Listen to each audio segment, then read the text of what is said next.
bad place, okay? I was in a bad place, and I think I'd gone up a size in my pants. And she asked me about J.Lo. She goes, is she going to heaven? And I said, I don't know. I don't know. I think she needs to mature spiritually. And she's going through a lot of men right now.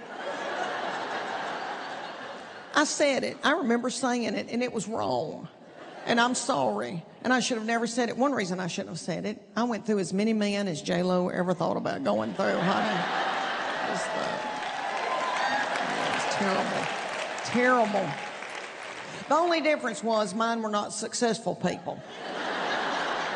So real quick, let's just recap some of J.Lo's men. We don't have time for all of them, but remember that little first one, the backup dancer? Remember him, Chris? I think his name is Chris. What happened to him? Has anybody checked on him? And then she was with Ben Affleck the first time, and they could have eaten each other's lips off. I don't know what happened. Maybe it was too volatile. And then he married little Jennifer Garner. I know, and I've never met her, but she looks like she'd be precious, and she looks like she shops at the Loft, like everybody else. And then J.Lo married that little bug-eyed Mark Anthony. Big head, little legs. Yeah. Yeah. He's the size of my cough drop. Look at that. Talented, very talented. And then she was a big old A-Rod, and I forget about big old A-Rod. And then she got back with Ben Affleck, and they married, and I thought, ooh, this doesn't look good. Because every video or picture you'd see of them, they'd be coming out of somewhere, and he'd be going. And you know that he worshipped her because she glows. Have y'all noticed that? She glows. I think she's so beautiful. I read in People magazine that she eats a lot of salmon. Okay. She does. We all need to be eating a lot of salmon. Okay, so here's another story about my middle child being so sensitive. My children went to a small Christian school in Knoxville, and we loved it. It was like a family to us. And the elementary school was tiny. And the girl that worked front desk was Jeannie, who's a good friend of mine. And I dropped my little children off that morning. And I came back that afternoon, and Jeannie saw me walk in, and she grabbed her chest and said, oh my gosh, Leanne, how are you walking? Do you need me to call somebody?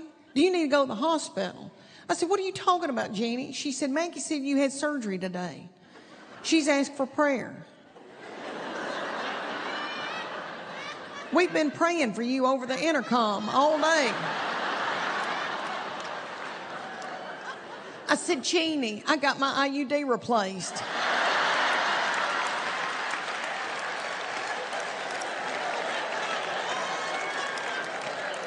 I want you boys in North Carolina to know, honey, that I was very fertile. I was very fertile, praise God. I was as fertile as a Napa Valley. And I think it's because I'm from farming people. We killed our own beef.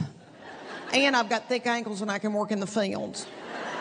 But anyway, I had to get an IUD every 5 years because Chuck Morgan didn't get a vasectomy. But whatever, it's okay. Let me tell y'all that precious Christian school put me on a meal chain. They put me on a meal chain. And somebody brought me a meatloaf that afternoon.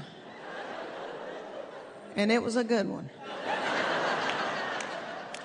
And so my hope and prayer, and I mean this, my hope and prayer for all of y'all is that y'all have a good friend who'll make you a meatloaf and you get your IUD replaced. I know.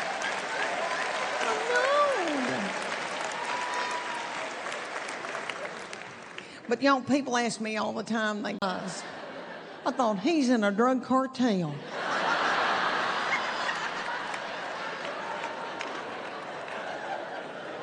He has another family in Idaho.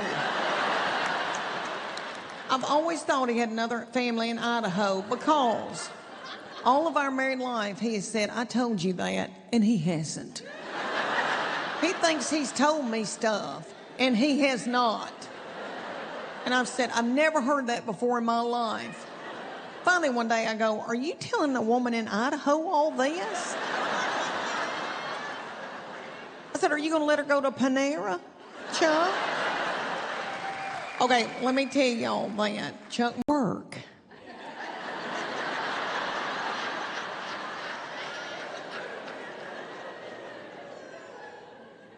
Not at home.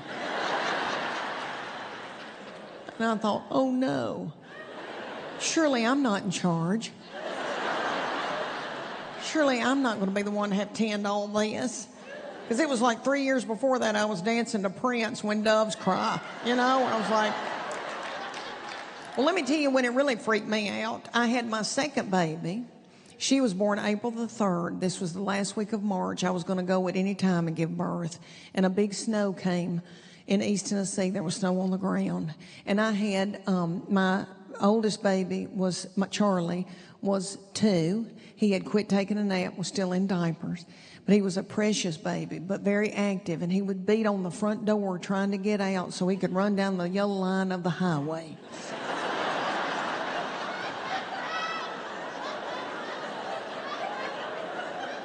And I was worn to a frazzle. And I was about to give birth at any minute, and I got strep real bad. And my OBGYN was Pete, who was in our Sunday school class. And he was so cute. And I hated for him to see me that way. But Pete said, you got a horrible case of strep. I'm going to have to put you in the hospital, Leanne, overnight. You're going to have to get a bag of fluids and rest. And I said, for real? For real? I get to go in the hospital. Is Johnny Cash going to heaven? I remember that day, and I remember what I said. I said, yeah. Yes, Johnny Cash is going to heaven. He and June have been spreading the gospel with Billy Graham all over the United States. Yes, he'll be in heaven. Okay. And I got to thinking about this when all this was in my mind. I've got a daughter-in-law we are in love with her, and she is so smart and such a good mama. And I watch her talk to my grandbabies, and she makes sense. And it's just made me look back. And I think I said some crazy mess. But I was tired. So she was worried about who was going to heaven, and she asked me about J.Lo. And this was years ago, and I'm a huge J.Lo fan. And she said, Mommy, is J.Lo going to heaven? Just let me tell y'all, I was in a hospital overnight. It's like somebody sent me to Turks and Caicos.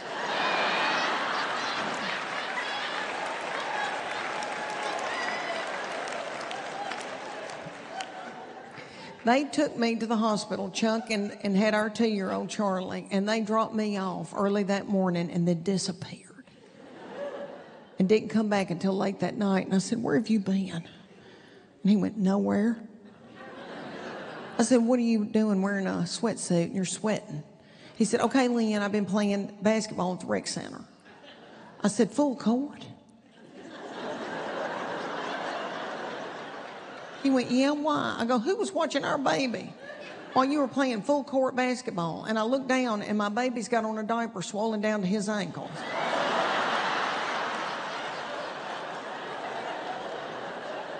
And I said, what has he eaten? And he said, eaten? I said, Chuck, listen to me. I go, they're going to discharge me tomorrow at noon, and they need you to bring me an outfit. Let me tell y'all what he brought me to the hospital. He brought me a pair of panties that were a triangle with strings on it. My belly button was that big. My stomach was out to here. I had to somehow try to vacation with us. We want these babies. I want all my children and my babies with me. And let me tell you that I'm a beach person. I'm a beach person. And y'all have it made here. Y'all do. I hope y'all know that. If I hit it big someday, I would love to be at the beach, but Chuck Morgan doesn't believe in Joey. So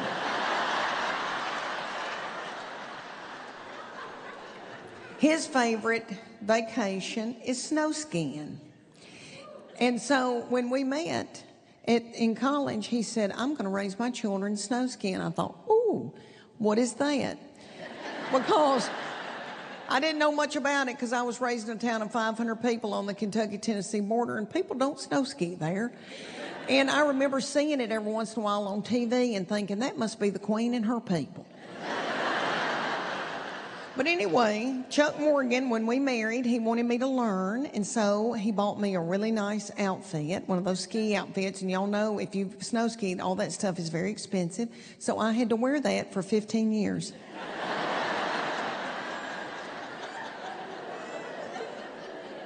And I did not keep my weight down. So the first time I went, he sent me to beautiful Beaver Creek, Colorado. That is